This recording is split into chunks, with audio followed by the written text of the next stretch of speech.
ओरई का रहस्यमय खंडहर। ओरई एक शांत और ऐतिहासिक कस्बा है जिसकी गलियों में कई कहानियां दबी हुई हैं। यहाँ के लोग अक्सर एक पुराने खंडहर का जिक्र करते हैं जिसे चौहान हवेली कहा जाता है। ये खंडहर शहर के बाहरी इलाके में स्थित है और इसके बारे में कहा जाता है कि रात के समय वहाँ अजीब घटनाएं होती हैं। बहुत समय पहले इस हवेली में राजा वीरेंद्र चौहान रहते थे। उनकी अकाल मृत्यु के बाद यह हवेली वीरान हो गई। कहते हैं हवेली में राजा का भूत बसता है जो वहां आने वालों को परेशान करता है। कहानी की शुरुआत रवि, ओरी का एक युवा लड़का जो पुरानी जगहों और रहस्यों में गहरी दिलचस्पी रखता था, चौहान हवेली के किस्से सुनकर वहां जाने की जिद पर अड़ गया। उसके दोस्तों अजय और निशा ने भी उसका साथ देने का फैसला किया। एक ठंडी और सन्नाटे भरी रात को तीनों दोस्तों ने हवेली जाने की योजना बनाई। उन्होंने टॉर्च, मोबाइल और पानी की बोतलें साथ लीं। जैसे ही वे खंडहर के करीब पहुंचे, हवेली की टूटी हुई दीवारें और जंग लगे गेट देखकर उनके रोंगटे खड़े हो गए। हवेली के अंदर का माहौल भयानक था। हर तरफ मकड़ी के जाले, टूटी फर्श और बिखरे हुए पुराने फर्नीचर थे।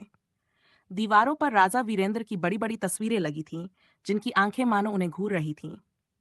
रवि ने कहा, देखो ये जगह तो वाकई डरावनी है। जैसे ही वे एक बड़े हॉल में पहुंचे, अचानक हवा का एक ठंडा झोंका आया और दरवाजा अपने आप बंद हो गया। निशा घबरा गई और बोली, हम यहाँ से वापस चलते हैं। लेकिन रवि ने उसे शांत किया और आगे बढ़ने का सुझाव दिया। रहस्य का खुलासा हवेली के अंदर चलते चलते उन्हें एक पुराना संदूक मिला। रवि ने उसे खोलने की कोशिश की, लेकिन अचानक एक जोरदार आवाज गूंजी, तुम लोग यहाँ क्यों आए हो? तीनों दोस्तों ने पीछे मुड़कर देखा तो एक धुंधली परछाई नजर आई। वह राजा वीरेंद्र का भूत था। भूत ने कहा, यह मेरी जगह है। जिसने भी यहाँ आने की हिम्मत की, उसने अपनी मौत को बुलाया।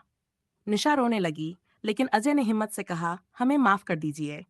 हम यहाँ केवल यह जानने आए थे कि आपके साथ क्या हुआ था। राजा का भूत शांत हो गया। उसने गहरी सांस ली और कहा, मुझे विश्वासघात का शिकार होना पड़ा था। मेरे अपने दरबारियों ने मुझे धोखा दिया और मेरी हत्या कर दी।